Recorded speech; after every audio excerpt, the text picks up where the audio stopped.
ఈ రోజు ఏదో పోలీసులు ఉన్నారు కదా అని రెచ్చిపోతున్నారు తెలుగుదేశం కార్యకర్తలు, గుండాలు, ఒకళ్ళిద్దరు పిడుగురాళ్ళు. గుర్తు పెట్టుకోండి, 3 సంవత్సరాల తర్వాత అదే పిడుగురాళ్ల నడిబొడ్డులో బట్టలిప్పిచ్చి తంతారు వైఎస్ఆర్సీపీ నాయకులు. బట్టలిప్పిచ్చి తరిమి తంటారు. మొదట కౌంటింగ్ అయిన తర్వాత తన్నేది మిమ్మల్ని. గుర్తు పెట్టుకోండి. ఏం ఒళ్ళు బలిసి చేస్తున్నారా? అధికారం వస్తే 4 మంచి పనులు చేయండి, అభివృద్ధి చేయండి, పోటీ పడండి మాతో. మేము చేసిన దానికి మీకు చేత కాదు. ఈ రోజు అమాయకమైన కార్యకర్తల్ని కొడుతున్నారు. రేపు చూస్తారుగా, చెప్పాగా, పాకిస్తాన్ పోయినా వదలం, లాక్కొచ్చి ఉతికి ఆరేస్తారు పిడుగురాళ్ళ నడి రోడ్డులో. అప్పుడు తెలిసింది మీకు. పార్టీ కూడా ఒక ఉద్యమం చేపట్టబోతుంది గురజాల్లో.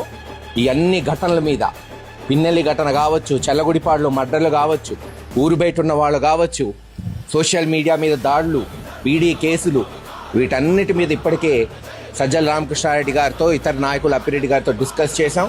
త్వరలోనే చలో గురజాలు ఉంటుంది. వీటన్నిటి మీద కూడా ఒక ప్రజా ఉద్యమం చేపట్టబోతున్నామని తెలియజేస్తున్నాం.